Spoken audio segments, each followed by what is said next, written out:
Hello, and welcome to episode 99 of Brews, Less Travel, the podcast exploring the best uncharted beer scenes across the United States.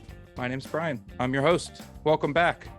Happy to be here to close out Chicago with one more episode featuring this wonderful beer city, and so happy that my co-host is here to do it with me, our resident Chicago expert, Chicago native isn't the right word, Chicago person born in Chicago, Todd Summers. How's it going? Great, Brian. Just fantastic. I'm a little sad that we don't get to talk about Chicago anymore, so I'll fit in all of my strong opinions about Chicago throughout this episode just to get them off my chest. Yeah, how do you feel about ketchup on hot dogs? I don't know. I mean, my official take is you can do whatever you want. I'm not going to tell you what to do, but there's a lot of sugar in ketchup, and I just think, we're all well-to-do to consume less sugar. So take that into account.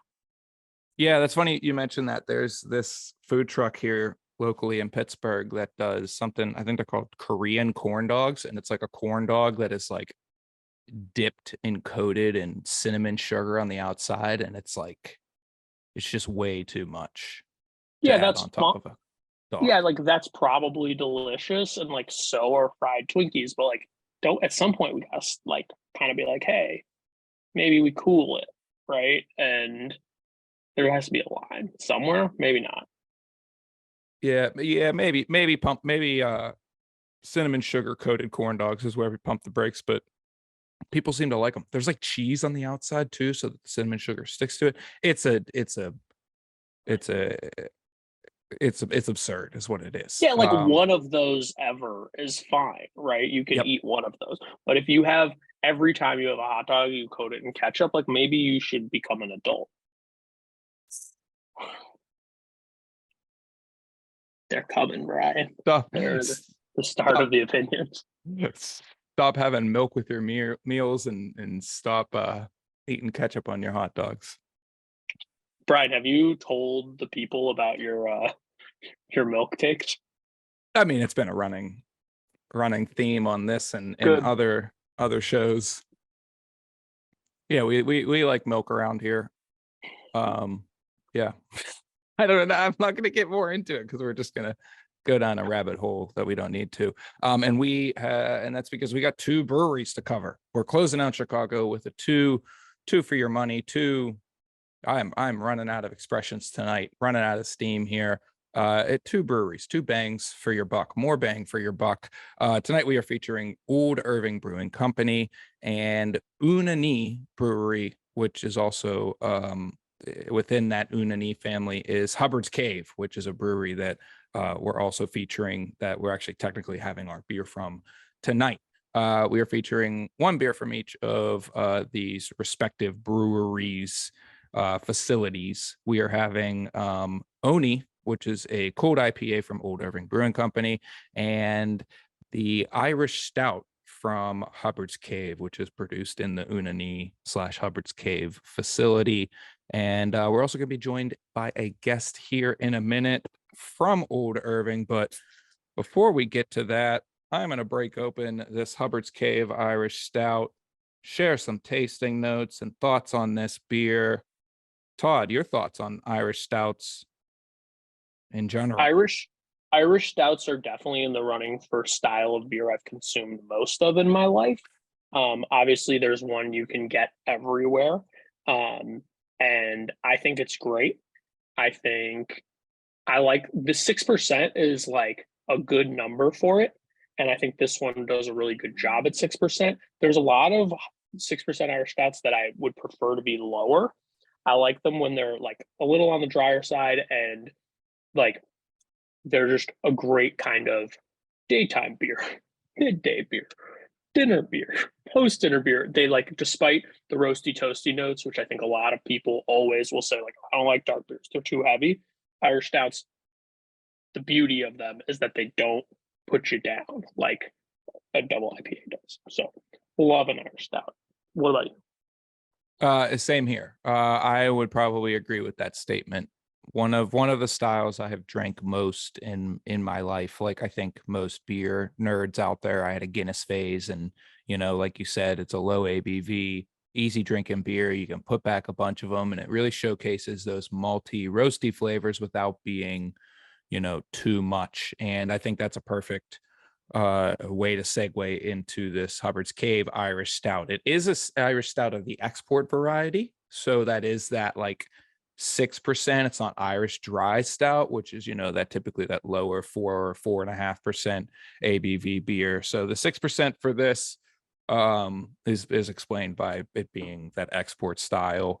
And yeah, like Todd said, it's one of those beers that showcases that roasty, toasty, malt forward flavors that come with these styles of beer, but like you it doesn't sit heavy on the tongue. It's very easy drinking. The flavor doesn't stick around for too long in your mouth. It makes you want to have another sip. They're as drinkable as dark beers come.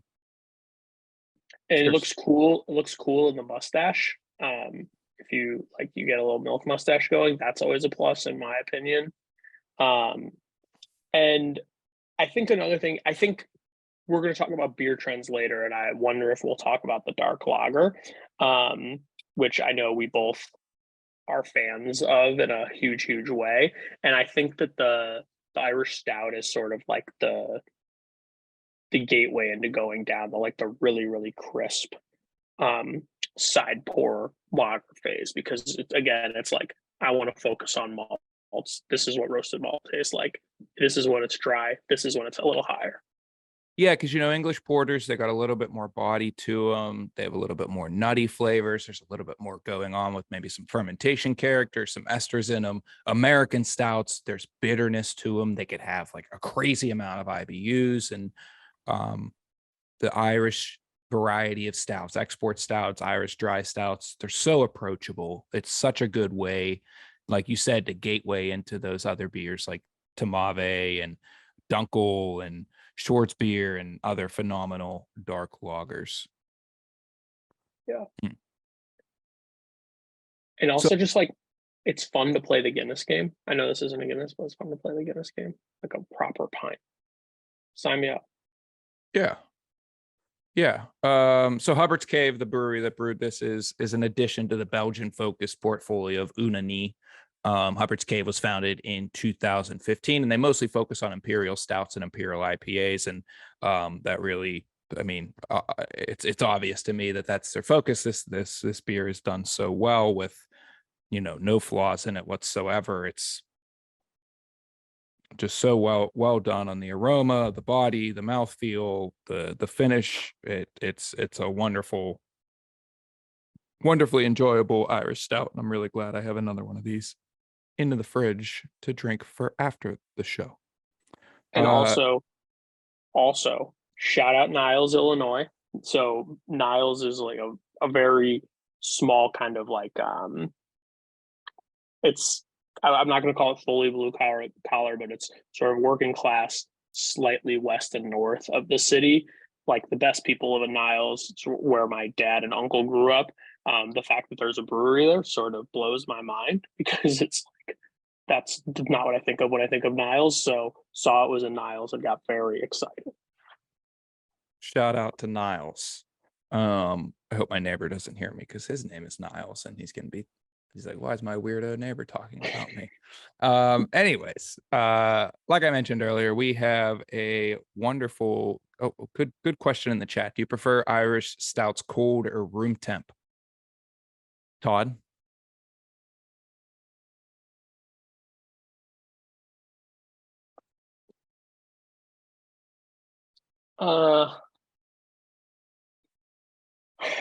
Cold. Sue me. I don't care. I prefer them cold.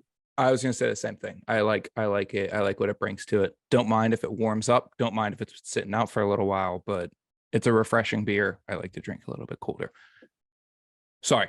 Thank you, Nor, for that question from the chat. But as we mentioned, we're featuring two breweries tonight. We're drinking this wonderful beer from Hubbard's Cave, but we also have a beer from Old Irving Brewing Company. They also sent us this awesome sticker for our Beer Club subscribers. Shout out to the Beer Club subscribers. How yin's doing?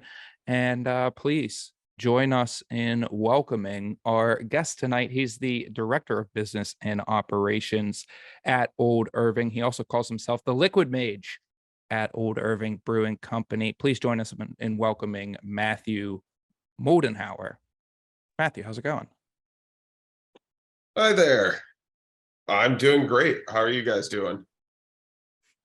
Wonderful. No Holding up complaints. after making your way through some Chicago beers?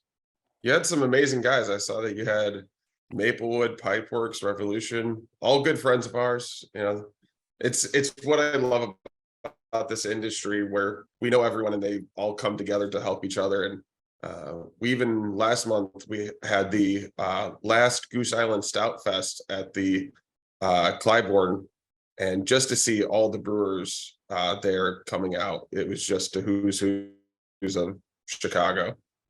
I don't know how I didn't read this. That was the final festival of barrel aged beer At Clybourne location. Okay.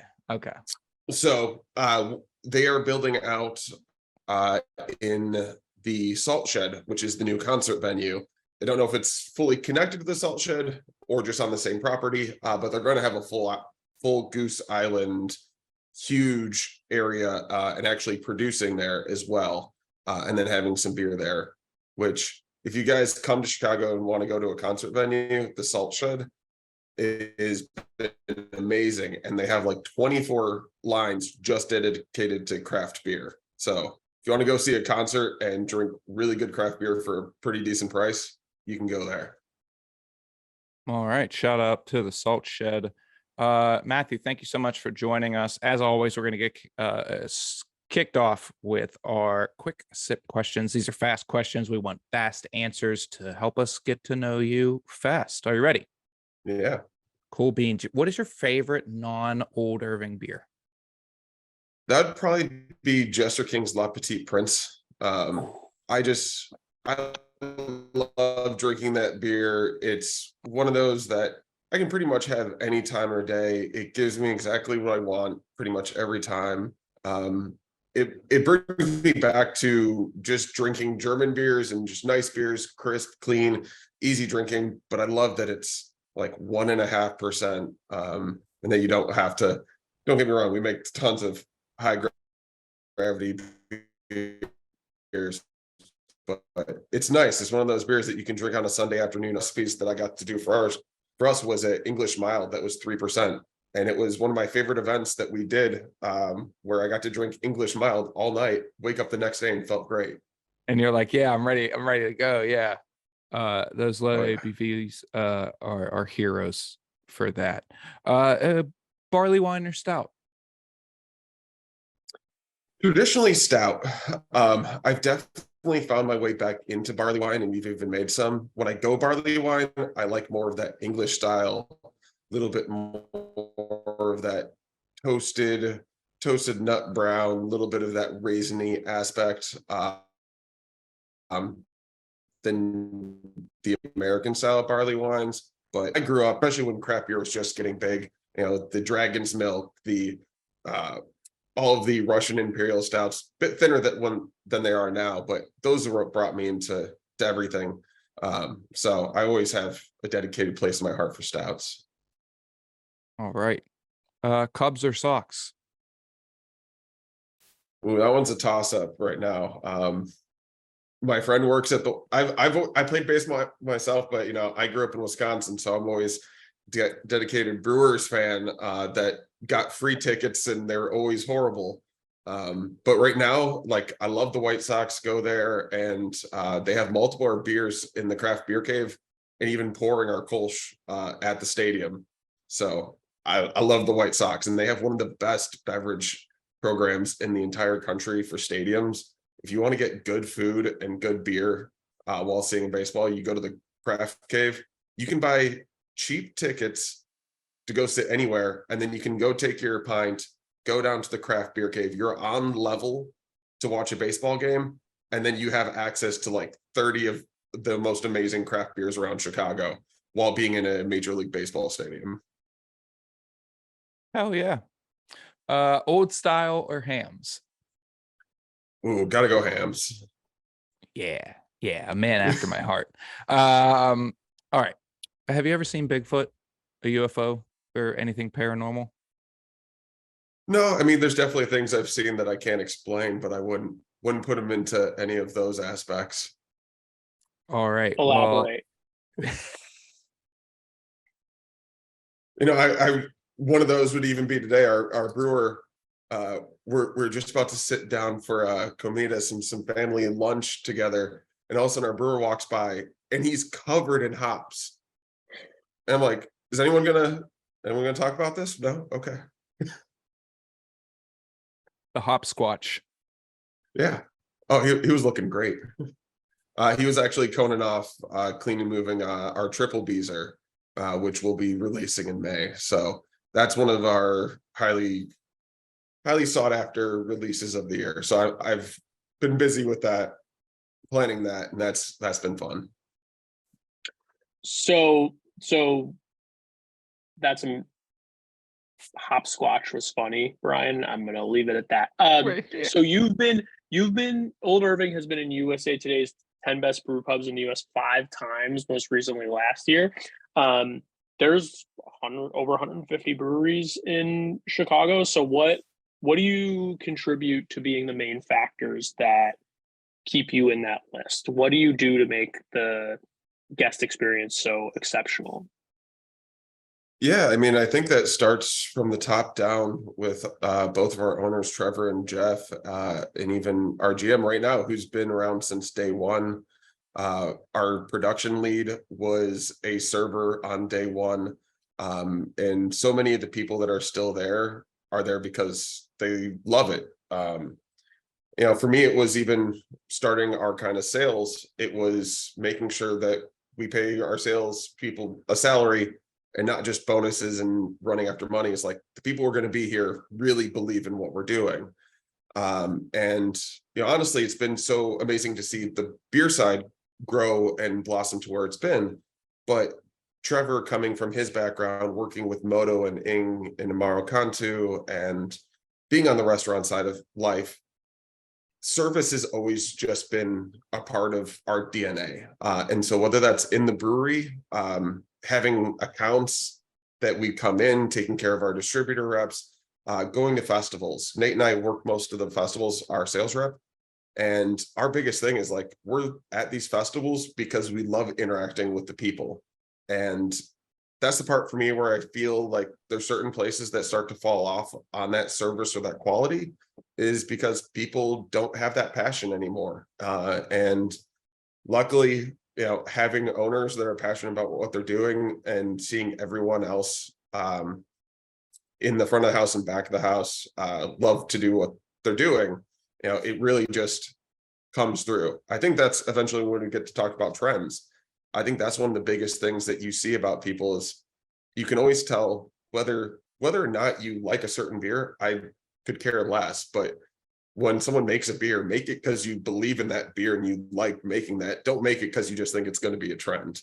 And so if you know, that's what I love seeing coming out of WeldWorks, like the dumb amount of pastry stouts and fruit and everything else.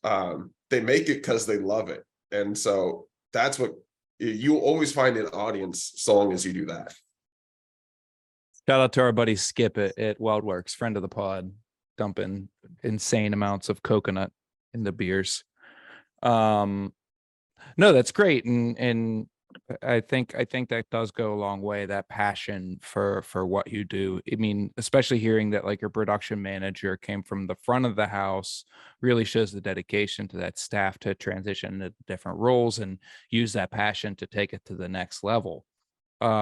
Let's talk about the other side of the market, though. The retail landscape is quite competitive too. Estimates say that Illinois' alcohol revenue in 2023 could eclipse $2 billion. Like, that's a huge market. So what does Old Irving do to stay competitive in those spaces? Yeah, I mean, part of it has just been, luckily, we won the second ever gold medal for a hazy IPA in 2019, right before the pandemic, and we ordered a canning line. And since then, we've honestly just been catching up. to everything. And we're now opening a production facility in the West Loop over on Walnut. And one of the things for us right now is just making sure that we keep the quality where we want it. We want to make sure that the beer that's coming out is fresh, it's good, it's what people are looking for. But for us, it's also variety. And so I like to say, Trevor likes to say, we make like 3 types of beers. We make hike beers, we make traditional beers, and we make paddle your own canoe beers. And all 3 of those, when we make it, we want to make it to the highest level quality that we can make it. Recently, we just did our hazy rotating shower thoughts. This year used Rawaka, Nelson Sauvin, and Mosaic hops. And those Rawaka hops are just like, we are falling in love with them. And they're expensive, but like, it's well worth it. But then on the opposite side, we recently in January released English Mild that I helped write the recipe for and did. But we talked to Ron Pattinson, our friend Samu in Chicago, who works with our distributor, reached out to Samuel Smith. We were talking with Mike Siegel from Goose Island, John Hall I was talking to, because he loves English Milds. And so for us, it's like we had never made an English Mild, and we had never made a beer in the 3%. And so when we're going to do it, we're going to do it well. And then our lagers, like we recently, just about 2 weeks ago, released our Goat Destroyer Maibach. We lagered that for 3 months. So talking about dark lagers, last year we actually, our Life's Blood Dark Bock was named top 50 beers in the country by John Hall. And for us, like, we're not necessarily known as a lager brewery, but we have so many friends and different things. And when we make it, we want to make it properly. So the 3% English Mild goes under the hype beer category, right? Sold out before it got to our distributor. That's awesome. Told you. No. As Trevor likes to say, he's like, you're the salesperson and you knew everyone and it was your beer. You better have sold out. Yeah. And I was talking with Rev about this because they actually came out with an English Mild at the same time. And we only did a 30 barrel and we kept some back in house. But I basically knew every single place in Chicago that would want an English Mild and touch base with them. I couldn't double that next year just because we sold out immediately on a 30 barrel. It'd be nice to. Maybe one day we'll get more and more, but it's great. Our friends at Temperance make English Milds. I recently had an English Mild from Phase 3, and it was during this point where I was seeing everyone make ESBs, and I was like, but what about milds? And it seems like the brewers always kind of have their finger on the pulse with all their friends, and they come out with the same thing at the same time. Shout out to drinkable dark beers. Shout out to Evanston, shout out to Temperance. All right, so let's get into your beer. What do you want to tell us about Oni? I'm Oni. So Oni, on the label that you'll see as well, it is in the style of a cold IPA. We call it on this one a dry hop lager. I think we actually landed on Hoppy Lager now.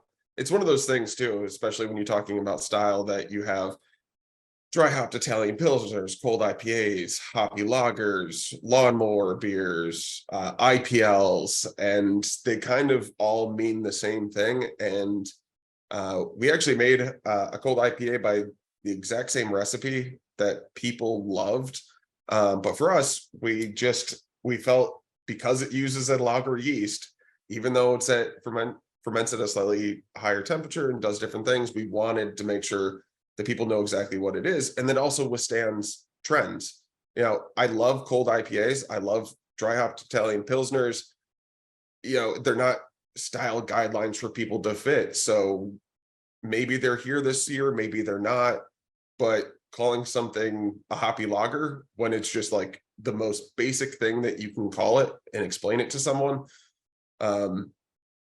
it at least stands the test of time of going, it's a hoppy lager. It's exactly what it says. What I love about this beer is it's Citra and Amarillo. So you get that real nice little bit of that West Coast nose bitterness using in the bittering process. But my favorite thing about it is as you put it to your mouth and you sip it, you get all of that hops, you get that presence, especially if you're a hop head. But that lager yeast and body, and if you look how clear that is, no centrifuge, that's just time. That's just that crisp, clean body. And so by the time that you finish that first sip and have that hop just like hit your mouth, you're ready for another sip. And so those are those kind of beers that I love, especially now that, you know, we're getting into the spring of summer.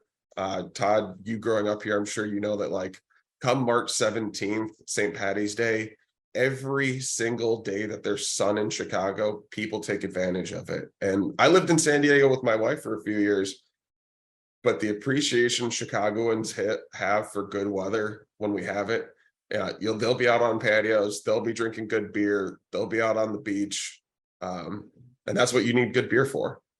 Anytime it goes from gray to gold, you know, like it goes from just the miserable winter to just like the best city on earth. Summer in Chicago is like unmatched because people have to go through a winter that just destroys you.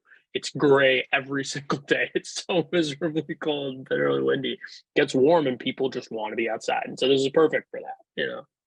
Oh yeah. I just biked, you know, it was only less than 50 degrees last night. And I biked to one of our events over at Bar Buena and just enjoyed it. I was like, it's warm enough. We're out biking, we're out walking.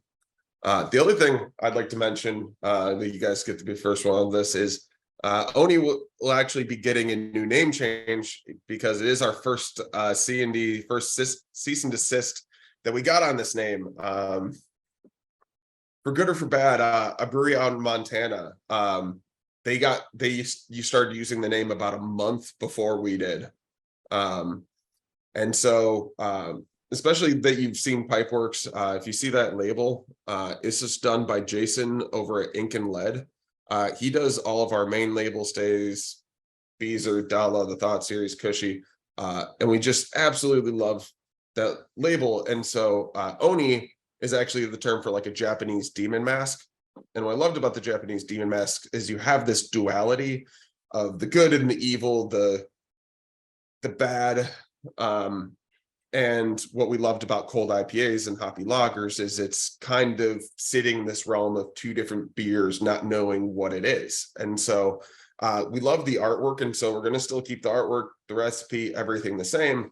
But what we actually found was there was another Oni of these Japanese demons called Doji, that is actually Shuten Doji, that was one of the most powerful Oni in Japanese lore. And so we wanted to kind of still pay homage to the name it had and where it's going. But then we also wanted to keep along with this because we also brew with a little bit of rice in this lager.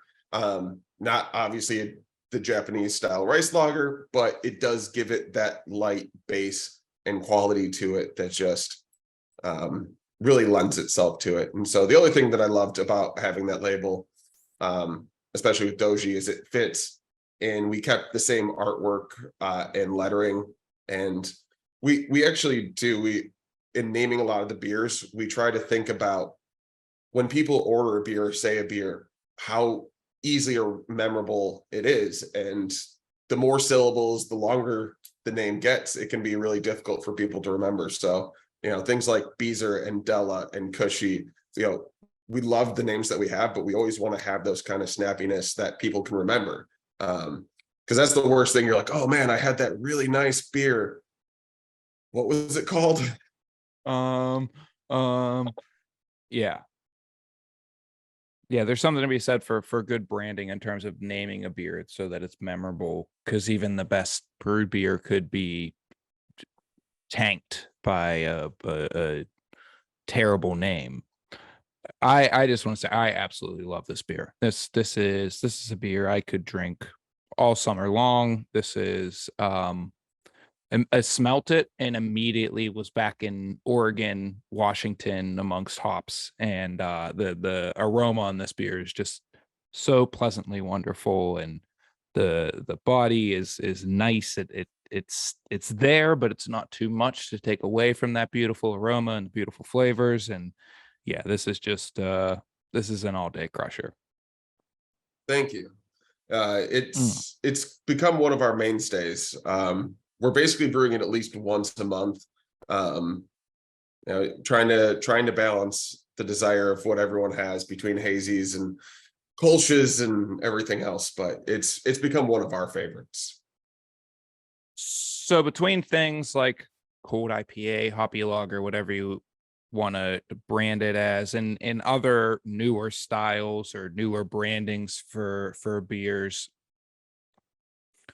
how have you seen those newer interpretations do for Old Irving compared to maybe your more classic stuff, like an English mild, for instance? Yeah, I mean, without a doubt, there's certain styles and trends that are just always going to be hitting it out of the park. Right now, don't get me wrong, as a brewery, we love lagers, we love English milds, we make all of these things. But I think there is a tendency to kind of forget that, and take with a grain of salt, it's national data, it's only changed in different places, but like the top 2 and 3 selling beers being from New Belgium are Imperial Hazy IPAs. And so I think people kind of forget that, like, people love that style of beer. People love hoppy beer. I think West Coast is still coming back. We're making a little bit more of that and a little bit more pale ale. But people love hops. And we cater to a lot of different people, especially at the brew pub. If you come, full restaurant, we have a full cocktail program, wine, whiskey. We have a little bit for everyone, but even within beer, that's why we have a fruited sour and we have a Kolsch next to an Imperial Barrel Aged Stout, next to a Hoppy Lager, next to a hazy, because, Randy Mosher, if you read his tasting beer book, one of the things that I love is because of 4 ingredients in hops, malt, water, and yeast, you get 5,000 different individual tasting notes. And that's even before you get into adjuncting and throwing in chocolate and coconut and strawberries and all the ridiculousness, where even wine is complicated, and sommeliers will talk about, because it's just grape and yeast. They typically say there was only about 1,000 different aromatic profiles. And so for me, my favorite thing is when someone tells me that they don't like beer. And it's not that you're going to change everyone's mind. But recently I just did an event over at Loyola because I didn't know they had a student bar, and got to train their staff and train these really young people in their early 20s about beer. And my favorite thing, for like 3 hours straight, we had our Irish Red, we had a Imperial Hazy, and we had our fruited sour. Every single kid was just like, I didn't know beer could taste like this. This is amazing. And I was like, this is great. We now just made new beer fans for the next 40 years, which I think that's what we need, especially talking about where the market's going. The biggest segment for craft beer right now is people 35 to 45, which, I'm 34 right now. I'm about in that market. I love craft beer, but statistically, people drink less the older that they get. And so we're now in the prime of our craft beer thing. And yes, you have to make sure that you're catering to those people that have grown up with craft beer, with the Sierra Nevadas, with the Dragon's Milk, but we have to make new fans. Otherwise, right now, I think there is a big trend towards flavor over style. But being able to show what beer can do outside of what it is, I think is amazing. And for us, I think that's where we're playing a little bit more in like the lower alcohol. I think there's some great breweries making some Années and doing completely non-alcoholic beers. And I want more people to explore down that path. But for me personally, I'm always about that balance and reasonableness. Hence why I love that La Petite Prince, where it's like, this is essentially non-alcoholic and it's responsible, but it is still alcoholic. It is still a beer. Yeah. And to me, that's just where it has that full balance. Yeah, I mean, as this becomes part of the City Brew Tours brand, when we run tours, a lot of couples come on, and one of the two will say like, well, I'm here, he or she likes beer, I don't like beer. And it usually means like you don't like a single style of beer, but if you put a cold IPA, an Irish stout, and a kettle sour in front of them, they share the same four ingredients, but they taste nothing alike. Like no three of those, it's three different things. So saying you don't like beer is just kind of saying like, I don't like food, it's like music. Yeah, exactly. Like, I don't like fiction, it's like, so we started mentioning about the trends and, keeping a lot of things on. What do you think for the end of this year? What do you think we're trending towards? Am I going to be drinking what am I going to be drinking at the end of this year? I very famously have to follow trends. It's part of my personal makeup. Yeah, I mean, I think all of us in craft beer have to be. I think for me, anyone in craft beer probably won't be taken surprised by any of the trends, because it's usually the bigger breweries that start to follow those trends within a year. And so things that, I started seeing and that are coming down the pipeline this year, you have fruited hazy pales, and you have cold IPAs, you have more lagers, fruited sours. For me, those are all things that I see continuing to grow for us. And that's where we are putting more attention. And the fun thing is that we always get to keep playing. The one area that I'd say that we keep on playing around with something, but we haven't made a full-time beer, is like a hazy pale ale. I think just stylistically, the ones that are done well are amazing. The most difficult nature of it is we've made some really good hazy pales, but to get it to where it is, it basically costs us, as the price for making a 15 barrel or 30 barrel is basically the same cost as making our Beezer. It basically just the amount of hops to give it the body and presence that you want in a hazy pale. Because my issue with a lot of hazy pales is, to me, I'd almost just call them a juicy pale ale.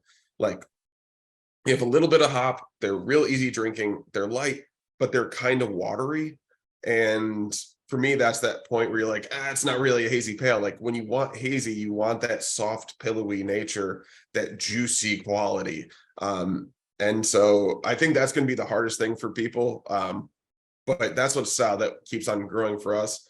We're just trying to nail down how to get that balance of how do you get that residual body and Plato and density and flavor and price. Because I think Chicago, one of my favorite things about it is, that you can still get a great beer for a great value, but it's hard if you're paying the same price for a 4-pack of a hazy pale as someone's paying for a 12-pack of a red Revolution's Anti-Hero or their mix pack. If you're having a fun 4th of July party weekend with friends, if you're going to that party, maybe you're picking up that 4-pack, but if you're buying for that party, you want some of that value, you want some differentiation. So I think stylistically, there's a lot of different places to have trends. One of the ways, once we have, and this is a big if, when we actually get our production facility up and running, is what can we do outside of just the traditional 4-pack 16-ounce can. And so for us, that's looking at some 12-packs, maybe putting in our Kolsch and hitting a really good price point of giving someone an award-winning Kolsch they may not have seen in a 12-pack. Or maybe, if we can work with Wild Goose in our new canning line to work on a 19.2. I love that you have Lagunitas and Rev and some of the bigger guys in the 19.2s. But you don't see anyone under a certain barrelage being able to do that. And I think some of it is the equipment and the cost of what it takes to put that together. But, I think that's one of the biggest excitements, especially to get a beer in someone's hand. We have, just in the city of Chicago, we are blessed with how many amazing craft beer stores there are, and even in the suburbs. But But once you start getting to some of those areas, sometimes your Jewel or your Hy-Vee or your grocery store chain, that is your destination for where you are seeing what kind of beers out there. And I think that's why you see still those things like Bell's Two Hearted and a 19.2. And it's because it's one of the best beers in the country. And they were able to actually get in front of someone. And so for me, I think that's going to be one of the challenges that we work on is how do we make sure to take some of those stop gaps and make it less difficult for people to get in front of our beer. And so I think that's going to be one of the biggest challenges. And I think one of the biggest areas that people in craft beer can really take advantage of this year. Well said. Great answer. So moving to a different topic, switching gears here. I have one night in Chicago. I want to go somewhere cool. I want to get something to eat, and I want to go somewhere to drink. What are your recommendations? All right. Well, just the lob one, Old Irving. So we'll take that one out now. We hit all. Can we hit all exclude those that? factors. No. Okay. Old Irving has Old Irving is power outage. I can't go there. Yeah. I mean, Hop Leaf is still one of my favorite places. This is Michael Roper and Stephanie that's doing some of the beverage directing there. They have put together always some of the best food, best beer, finding Trey Fontaine and finding the amount of just import gems that find their way there is just absolutely amazing. If you want a little bit more entertainment as well, one of our neighbors right around, Eris Brewery and Cider House, they focus way more on the cider, but they're in an old, I want to say Miskatonic church that they redid, but they have like one of the biggest, most gorgeous, beautiful patios, great cider. And Michelle Foyk, the owner, she has put together usually just amazing events, weekly, if not daily, especially during the summer, whether it's bingo, whether it's concerts, whether she, especially during the pandemic, she put together like a vegan eruption. She did a vegan whole thing and brought our chef and Revolution and some of the people from Alarmist who all cook and do things. And so it's so hard. I mean, even in Chicago, you mentioned we're up to over 150 breweries in the city, and it's 299 breweries in the state. And like, we could go one by one and just who's doing amazing things.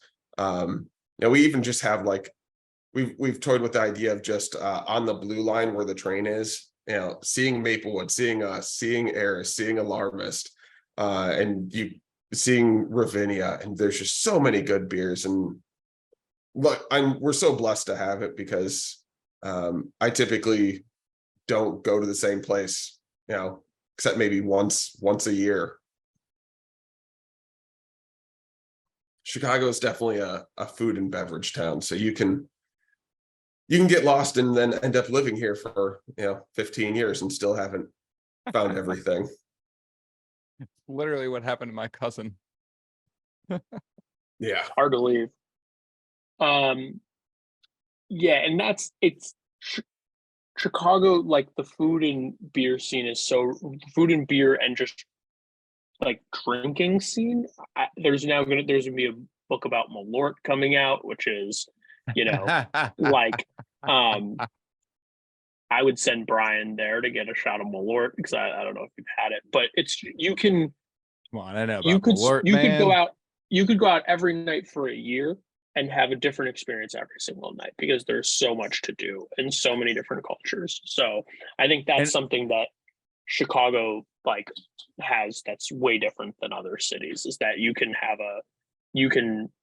have the best Mexican food of your life and then go to a bar that's like old school Polish and then end up in like the most yuppie place you've ever been and within blocks of each other.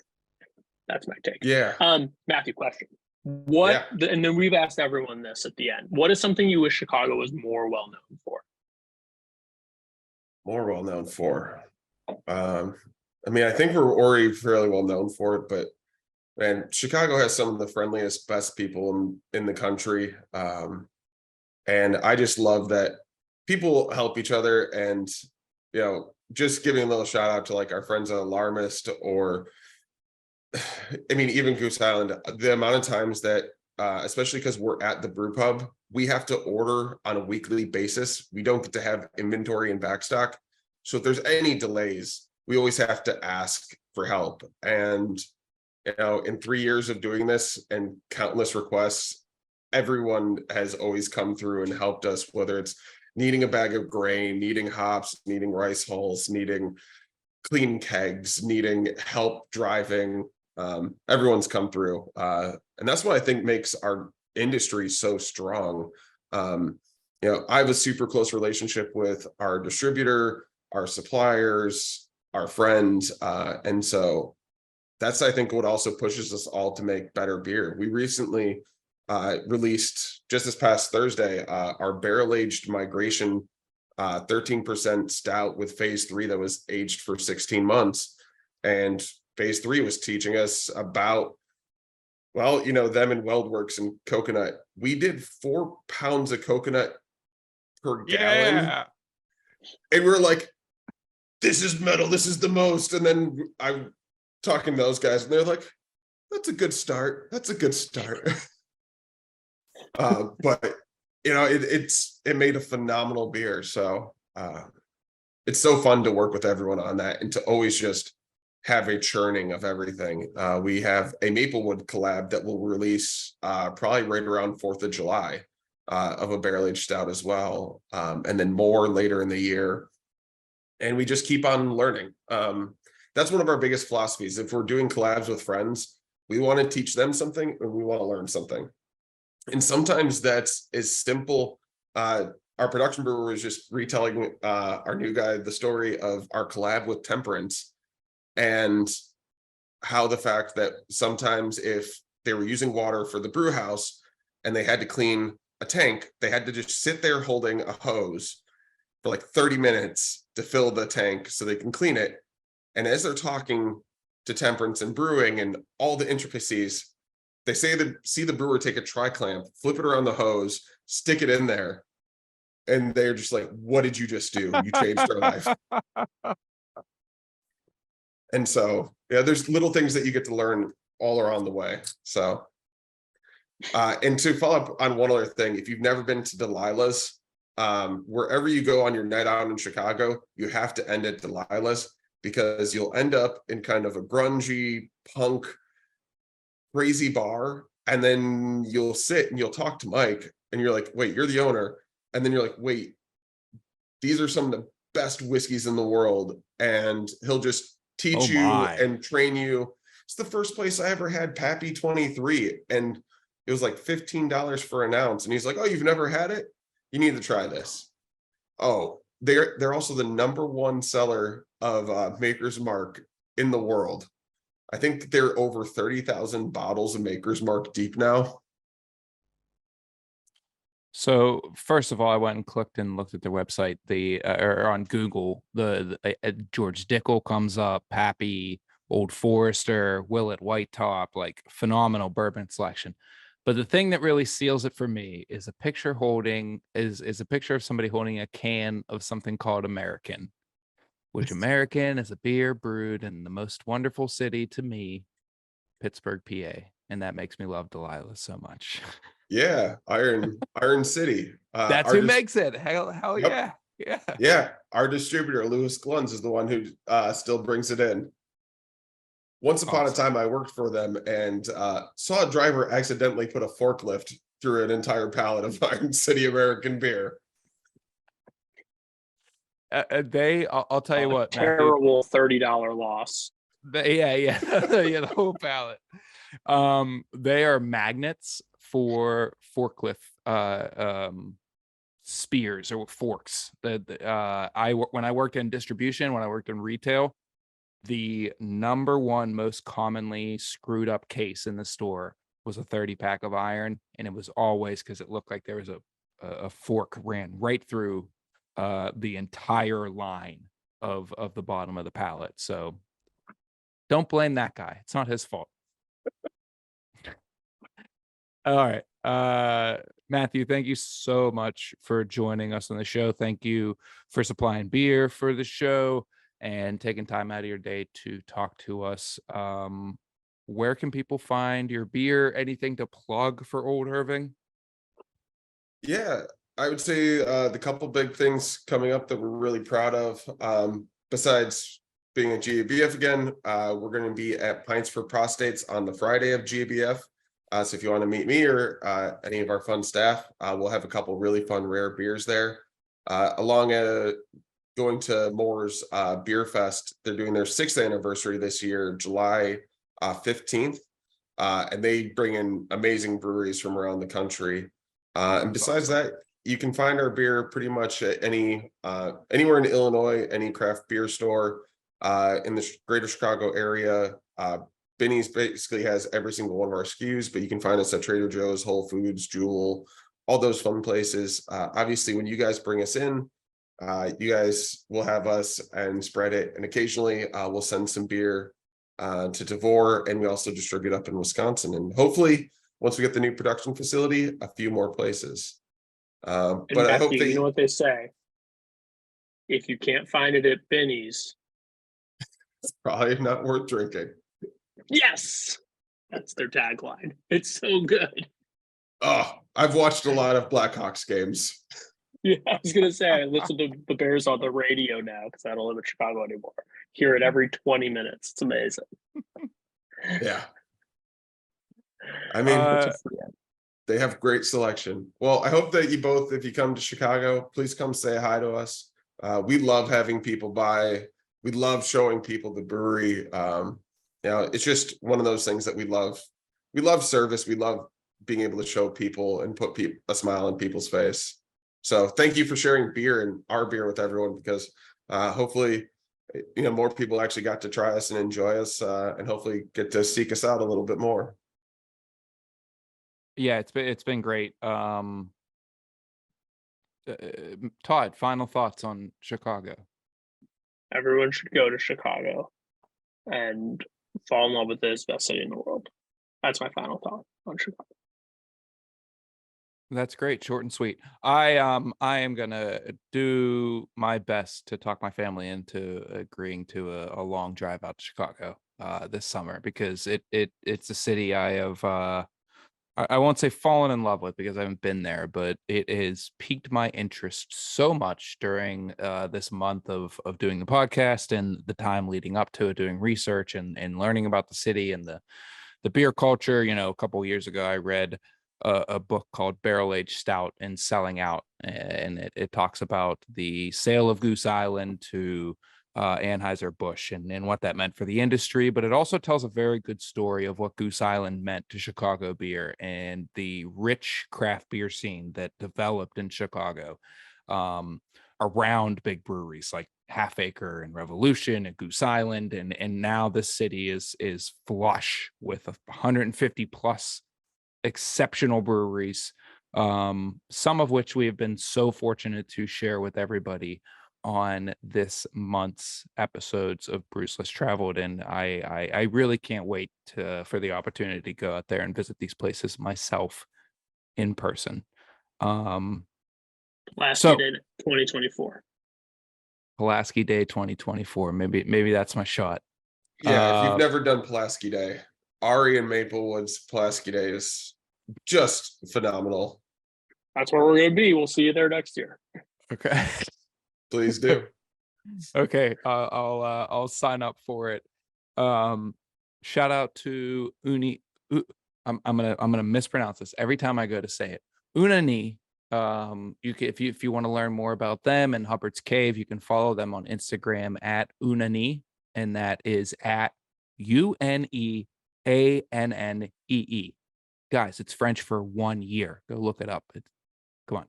And also, if you want to learn more about Old Irving Brewing Company, you can follow them on Instagram at Old Irving Brewing. yeah, if you want to find more about subscription options for our podcast, you can head over to bruvana.com and check out subscription options there. Help support the show, and you get beers shipped to you on a monthly basis. Local beers like the great beers that we've featured this month. Shout out to Chicago. Shout out to everybody out there that has helped us make these episodes great this month. Super shout out to Laura.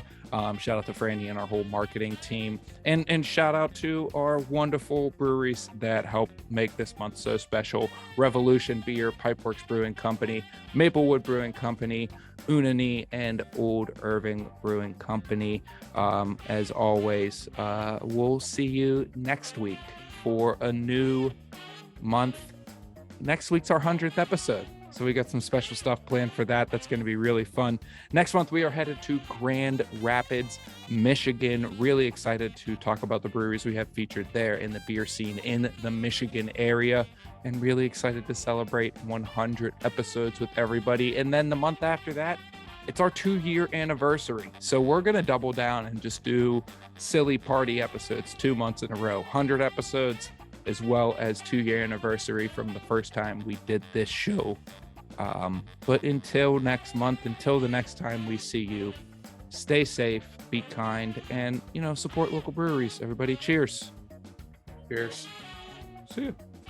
Thanks for watching Brews Less Traveled on YouTube. Be sure to like this video and subscribe to our channel for more interviews with brewery professionals.